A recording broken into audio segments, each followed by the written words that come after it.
Ya pemirsa, di mana sebentar lagi juga kita akan memilih calon sesuai dengan hati nurani kita di tanggal 17 April 2019. Nah, di mana juga ini kabar hoax semakin merajalela dan juga semakin hot, semakin panas nih. Pak Zulfami, bagaimana? Ini kita berbicara tentang hoax nih, banyak sekali dari pasangan satu ini menjelekan pasangan kedua, begitu juga sebaliknya. Nah sebenarnya kembali lagi, jangan terlalu mudah untuk percaya sebelum kita mendapat informasi yang detail dan juga akurat, begitu ya Pak Zulfami. Nah tapi memang tidak mudah untuk mengajak masyarakat untuk memiliki pikiran yang sama dengan kita. Nah, adakah saran khusus untuk masyarakat yang maaf mungkin membebek selama ini, ikut-ikutan saja? Ya, jadi ini untuk hoax ya. Ya. Untuk hoax, saya mengharapkan pada masyarakat yang kira-kira memang hoax itu sangat mengganggu dan memang bisa merusak demokrasi yang ada di Indonesia, laporkan saja. Kita ada undang-undang IT. Undang-undang IT ini sudah banyak lah, sudah banyak kita lihat beberapa kasus yang menyebar hoax itu ditangkap. Ya, dihukum 6 tahun penjara. Dihukum 6 tahun penjara. Denda 1 miliar. Denda 1 miliar. Auto miskin. jadi itu sudah dilindungi juga oleh negara. Artinya siapapun yang menyebar hoax dia bisa ditangkap melalui UU IT. Iya. Khusus bagi masyarakat yang cerdas. Kita bisa tahu itu kan, bisa melaporkan itu seperti itu. Oke, kembali lagi memang tidak harus selalu percaya, terlalu mudah percaya. Baik begitu. Tengku Azwar, nanti ketika Anda mudah-mudahan saya doakan Anda bisa lolos mendapatkan bangku di anggota dewan. Amin. Ya. Apakah Anda akan tetap menjadi pedagang ikan? Iya. Di sela-sela keseharian mungkin secara kegiatannya? Iya. Kegiatan saya itu tidak bisa saya buang begitu saja, karena itu merupakan kehidupan saya. Sementara yang ini merupakan tuntutan kita dan untuk masyarakat kita. Setelah kita, insya Allah, alhamdulillah kita terpilih menjadi anggota dewan, kita akan melanjutkan usaha tersebut. Nah, itu. Jadi tetap menjadi pedagang ikan ya Pak ya? Insya Allah. Tetap menjadi Tengku Imum? Alhamdulillah. Ya. Alhamdulillah. Jadi mudah-mudahan juga semakin banyak masyarakat yang sadar dan bisa beribadah diimami oleh Anda Tengku Azwar. Iya. Baik, nah Tengku Azwar nanti di minggu tenang, ya di masa yang tenang, apa yang Anda ingin lakukan? Seperti yang kita ketahui, bahwasanya kan itu minggu tenang, berarti kita berkumpul dengan keluarga dan kita siap-siap untuk menerima baik itu kekalahan maupun kemenangan. Jadi lebih deg-degan lagi ya, iya. Tengku ya. Kalau deg-degan itu sudah kita singkirkan karena kita ini merupakan pilihan daripada masyarakat.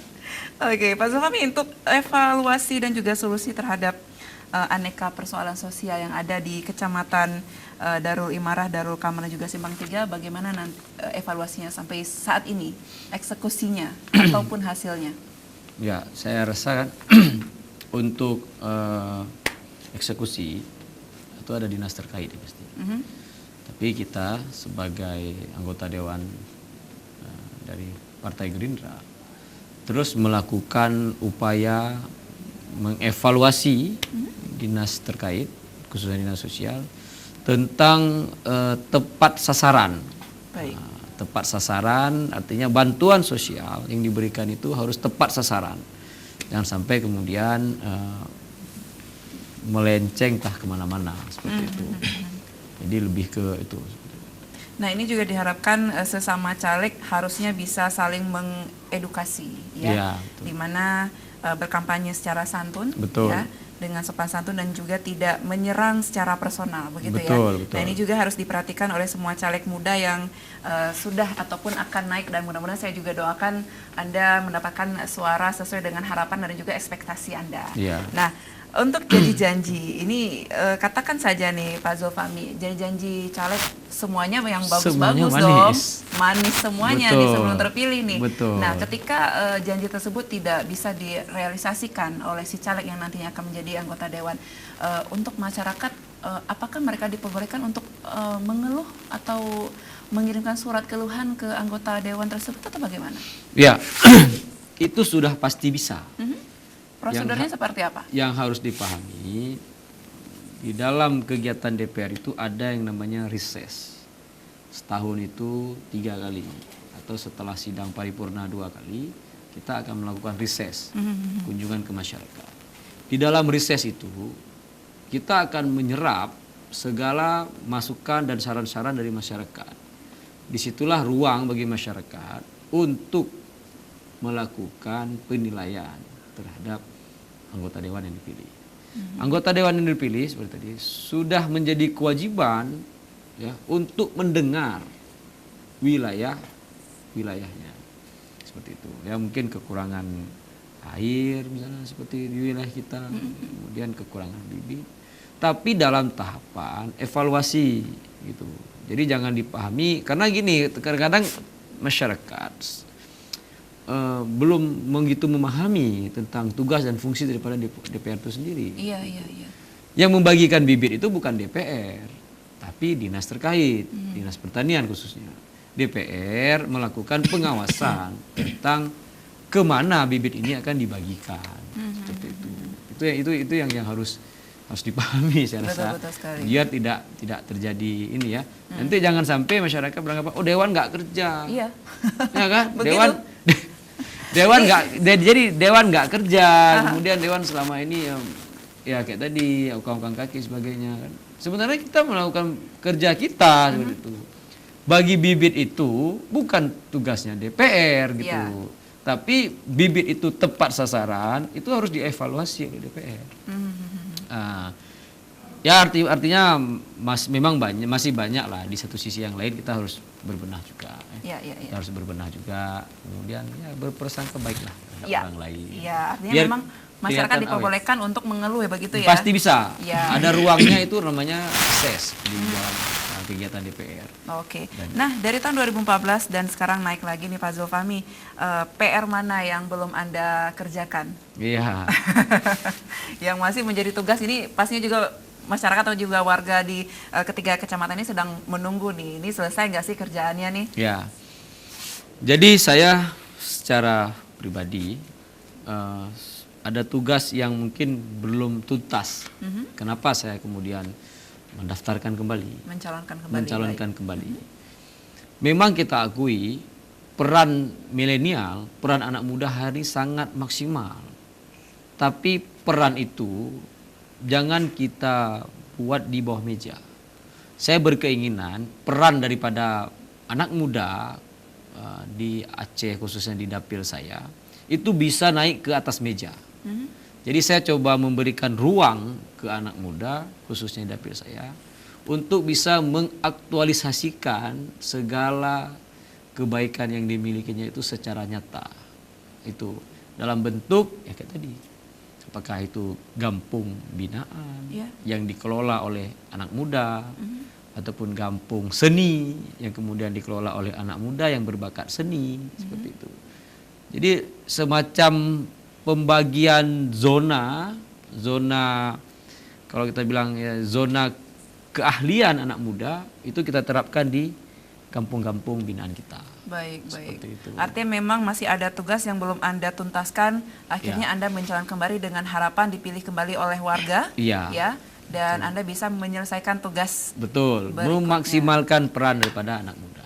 Baik. Dan juga ini harapan dari Pak Zulfahmi saya yakin sekali dan juga ini sama dengan harapan Tengku Azwar di mana memajukan daerah pilihannya masing-masing ya. Betul. Untuk yang pastinya bisa lebih bersaing dengan kecamatan yang lainnya lagi. Betul. Nah, nanti di Minggu Tenang sama Pak Zulfahmi ini mau kemana? Apakah mau santai di pantai atau bagaimana Pak? Ya, di dalam Minggu Tenang kita memang tidak dibenarkan melakukan kegiatan-kegiatan kampanye. Betul. Tapi dibenarkan kita melakukan kegiatan-kegiatan evaluasi di posko pemenangan kita. Sosialisasi masih boleh? Tidak boleh. Tidak boleh lagi di masa tenang. Tidak boleh melakukan sosialisasi di saat minggu tenang. Tapi melakukan evaluasi di posko kita itu dibenarkan. Oke, baik. Dibenarkan sehingga sebenarnya tadi ada titik-titik yang kita anggap memang ya belum maksimal ya, belum maksimal. Kemudian kita akan melakukan kita tadi maksimalkan fungsi saksi di hari H. Kita akan monitoring, memastikan saksi seperti itu.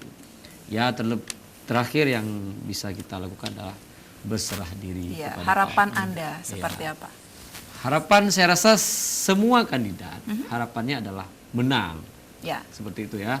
Tidak ada kandidat manapun yang mendaftarkan diri harapannya kalah gitu Ya, itu ya. pesimis. Pasti harapannya itu berharapnya menang. Tapi kemenangan itu juga karena ridha Allah. Baik. Kita juga harus sandarkan ini ke agama gitu. Sehingga kalah menang adalah jalan yang terbaik. Hal yang biasa juga ya. Jalan terbaik. Baik, artinya juga memang jika ada caleg yang memang tidak berhasil, artinya masih bisa untuk bersama-sama dengan teman-teman yang lain sesama caleg untuk membangun Aceh lebih baik lagi. Nah, Pak Zulfahmi, kita punya waktu sedikit sekali. Mungkin juga ini kesempatan Anda untuk lebih dikenal oleh masyarakat, oleh warga Anda agar memilih Anda di nomor 2 seperti apa nih? Ya. Yang terpenting bagi kami adalah bagaimana hari ini Bapak Prabowo Subianto bisa menang menjadi Presiden Republik Indonesia.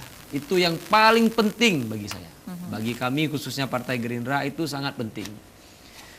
Kemudian yang kedua, seperti saya katakan tadi, saya berharap doa dan dukungan. Amin, mudah-mudahan. Dari seluruh masyarakat di dapil saya, kalaulah memang bisa memilih saya, alhamdulillah. Tapi kalau tidak bisa juga, jangan gara-gara politik kampung terpecah belah.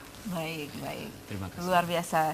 Tengku Azwar, sama halnya ingin saya tanyakan, ini juga sebagai salah satu kesempatan Anda agar Anda bisa dilirik oleh banyak orang ya, agar memilih Anda dari Partai PAN di nomor 6. Silakan Tengku. Ya, seperti yang telah kita ketahui bersama, semua caleg pun harapannya sama. Sebagaimana kita ketahui bersama, bahwasanya caleg itu harapannya supaya dipilih dan menjadi anggota dewan yang terhormat. Tentunya dengan berbagai kiat mereka lakukan. Dan untuk saya dengan warga sudah bersepakatan untuk saya menjual program-program yang telah saya kemukakan kepada masyarakat kami di Komplek Panterik. Kami itu basis di Panterik, sementara yang di lain-lainnya itu merupakan suara-suara saya juga. Kami di sana tuh mempunyai 19 kampung dengan jumlah DPT-nya yang luar biasa banyak. Baik, baik. Harapan Anda bisa dipilih di nomor 6 ya? Iya. Baik, Tengku, terima kasih banyak.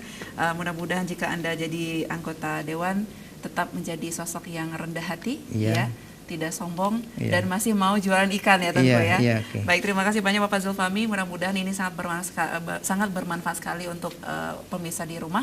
Dan terima kasih banyak untuk pemirsa yang sudah menonton Aceh TV. Saya Gus Eda pamit. Assalamualaikum warahmatullahi wabarakatuh. Waalaikumsalam warahmatullahi wabarakatuh.